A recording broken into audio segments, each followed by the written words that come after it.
வணக்கம் சார். வணக்கம் சார். உட்காருங்க சார். வணக்கம் சார். சார், இந்த திவ்யா கேஸோட டீட்டெயில்ஸ் கேட்டிருந்தேனே. ஆமாம். வேணும் சார். இவங்களாம் யார் சார்? சார், அந்த திவ்யாவோட ரிலேஷன் தான் சார். ஓ, இந்த 3 கேஸுமே 3 வெவ்வேறு ஸ்டேஷன் லிமிட்ல நடந்ததுனால இன்ஃபர்மேஷன்ஸ் கேதர் பண்ணுறதுக்கு கொஞ்சம் லேட் ஆயிடுச்சு சார். முதலாவதா ப்ரொஃபஸர் சக்கரவர்த்தி. அவன் தான் காலேஜில் படிக்கிற ஒரு பொண்ணை கரெக்ட் பண்ணி காட்டுக்குள்ளே கூட்டு போயிருக்கான். போன இடத்துல ஒரு பைத்தியக்காரன் வந்து அவனை அடித்து இழுத்துட்டு போனதா அந்த பொண்ணு சொல்லியிருக்கான். அதுக்கப்புறம் என்ன நடந்திருக்குன்னு பாருங்க. அவன் ஆசனவாயை 2ஆ பொளந்து கொண்டு இருக்கான் சார். ரெண்டாவது வாட்ச்மேன் மணி. இவன் லஞ்சுக்கு வீட்டுக்கு போகும்போது இவனை ஃபாலோ பண்ணி ஒருத்தன் போயிருக்கான். வீட்டுக்குள்ள போய் அவன் பொண்டாட்டியும் பொண்ணையும் ரூமுக்குள்ள தள்ளி சாத்திட்டு கர்லா கட்டையாலே நெஞ்செலும்பு உடச்சி கொண்டுட்டு இவன் செயின் எடுத்துட்டு போயிருக்கான். மூணாவதா லேடிஸ் ஹாஸ்டல் வார்டன் சுந்தரி. அவ ஏற்கனவே ஒரு பிம்பு போல காலேஜ் பொண்ணுங்களை வச்சு தொழில் பண்ணிட்டு இருந்திருக்கா. செத்த அன்னைக்கு கூட ஒருத்தனுக்கு ஒரு பொண்ணை கூட்டி கொடுத்துருக்கா. வந்தவன் அந்த பொண்ணு சொன்னதெல்லாம் செய்யலன்னு சொல்லி இவளையே படுக்க கூப்பிட்டுருக்கான். அதுக்கப்புறம் என்ன நடந்துச்சுன்னு தெரியல. அவளை தலைகீழா கட்டி தொங்க விட்டு கழுத்தறுத்து கொண்டு இருக்கான் சார். இந்த 3 கேஸ்லயுமே அக்யூஸ்ட தேடிட்டு இருக்கோம் சார். சார், திவ்யா சூசைட் கேஸ்ல சம்பந்தப்பட்ட 3 பேருமே மர்டர் ஆயிருக்காங்க. உங்க சைடுல இருந்து ஒரு டவுட் கூட வரலையா? நீங்க என்ன சொல்ல வரீங்கன்னு புரியுது. ஆக்சுவலா திவ்யா செத்த 2வது நாளே இந்த 3 பேரையும் காலேஜ் மேனேஜ்மெண்ட் டிஸ்மிஸ் பண்ணிட்டாங்க. அதுக்கப்புறம் அவங்க வெவ்வேறு இடத்துல வேலை செஞ்சிருக்காங்க. இந்த 3 கேஸ்லயுமே கொலை பண்ணப்பட்டது வெவ்வேறு பேட்டர்ன், வெவ்வேறு மோட்டிவேஷன். சம்பந்தப்பட்ட ஸ்டேஷன்ல இத பத்தி தீவிரமா விசாரிச்சுட்டு தான் சார் இருக்காங்க. சார், இந்த போட்டோஸோட காப்பீஸ் எனக்கு கிடைக்குமா சார்? ஷியோர், கொஞ்சம் வெயிட் பண்ணுங்க, கொடுத்து விடுறேன். Thank you sir. Okay. Thank you. Okay.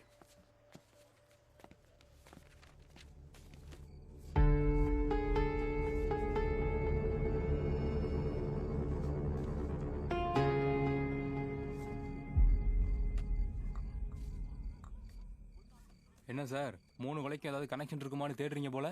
நீங்க இன்ஸ்பெக்டர் கிட்ட அந்த கேள்வி கேட்கறப்ப நான் நினைச்சேன் சார். ஆனா அந்த 3 சம்பவத்துக்கும் எந்த ஒற்றுமையும் இல்ல சார். இந்த சினிமால கட்டுற மாதிரி விரல வெட்டிட்டு போறது, இல்ல ரத்தத்துல ஏதாவது எழுதி வைக்கிறது, அந்த மாதிரி ஏதாவது இருந்துச்சுன்னா பேட்டர்ன்ல ஒத்து போகும். ஆனா இந்த கேஸ்ல அப்படி எதுவுமே இல்ல சார். இருக்கு கந்தா. இந்த 3 பேருமே அப்பாவி பொண்ணுங்களை வியாபார பொருளை பாக்குறவங்க. பீமராசு மாதிரி பாதிக்கப்பட்ட யாரோ தான் இந்த காரியத்தை செஞ்சிருக்கணும். பீமராசனா நீங்க வேற சார். தான் தெய்வமா மதிக்கிற கூத்து தொழில யாராவது குடிச்சு தப்பா பேசினா கூட அவர் கோவம் வராது. அப்பாவி சார் அவரு. இந்த கொலையை பார். ஆணுறுப்பையும் ஆசனவாயும் சேர்த்து கிழிச்சிருக்கான். அதாவது ஒரு மனுஷன் 2ஆ கிழிக்க ட்ரை பண்ணிருக்கான். இது ஏதோ சொல்லுது கந்தா. அட என்ன சார் நீங்க, மகாபாரதத்திலே இப்படி ஒரு உதவி இருக்கு. ஜராசந்தன் ஒரு அரசனை பீமர் கிருஷ்ணர் சொன்னபடி 2ஆ கிழிச்சிட்டாரு. இதுல என்ன செய்தி இருக்கு? கோவம் வந்திருக்கும், கொண்டு கிழிச்சிருப்பாரு, அவ்வளவுதான். ஜராசந்தனா அப்படி ஒரு வதம் இருக்கான்னு? ஆமா சார், மகாபாரதம் கதை படிக்கிறவங்களுக்கு தெரியும். இப்பெல்லாம் யார் சார் அதை படிக்கிறா? சரி, நேரமாச்சு, நான் சமைச்சு வச்சுட்டேன், சாப்பிட்டு படுப்போம் வாங்க.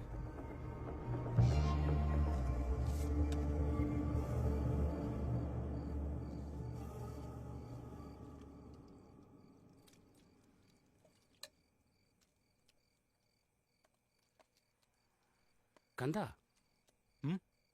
மகாபாரதத்துல இந்த பீமன் கதாபாத்திரம் அது என்ன சொல்லுவாங்க? தண்டம் தானே.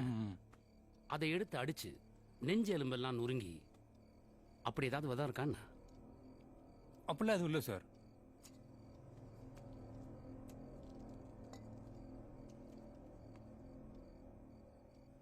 இருக்கு சார். சடாசுரன் ஒரு அசுரன் தான். பீமன்னாலே அடி இடி மாதிரி விழுல.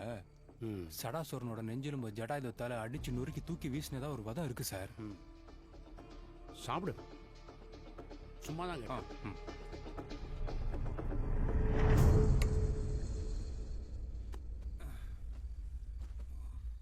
கந்தா, மகாபாரதத்துல பீமரு கழுத்து எடுத்து போற மாதிரி ஏதாவது ஒரு வதம் இருக்கு?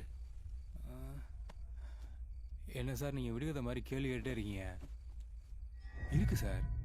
கீசகன்னு ஒருத்தனோட தலையை வெட்டி நாக்கு அறுத்து தெரியா போட்டு விளக்கறிய விட்டுட்டார் சார் பீமரு. கந்தா, எனக்கு ஒரு உண்மையை சொல்லு. உங்க அண்ணனோட நிஜ பேரு பீமராசு தானா, இல்ல வேற ஏதாவது இருக்கா? இல்ல சார், அவர் பேரு ராஜசேகர. ஆனா கூத்துல பீமரசம் போட்டு ஆடுறதுல அண்ணன் அடிச்சுக்க ஆளே இல்லை.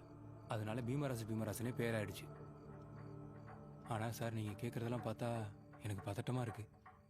எனக்கு கூட தான்ப்பா பதட்டமா இருக்கு. இந்த மகாபாரதம் ஸ்டைல்ல உங்க அண்ணன் பீமராஜ் தான் 3 பேரையும் வதம் பண்ணிருப்பாரோ அப்படின்னு எனக்கு தோணுது. அந்த பொண்ணு திவ்யாவை காதலிச்சானே அந்த பையன், அவனை கொஞ்சம் நான் பார்க்கணுமே. அவர் பக்கத்துல தான் சார். நாளை காலையில் நேர்ல போய் பார்த்துடலாம். எதுக்கு சார்? நாளைக்கு உனக்கு தானா புரியும் படு.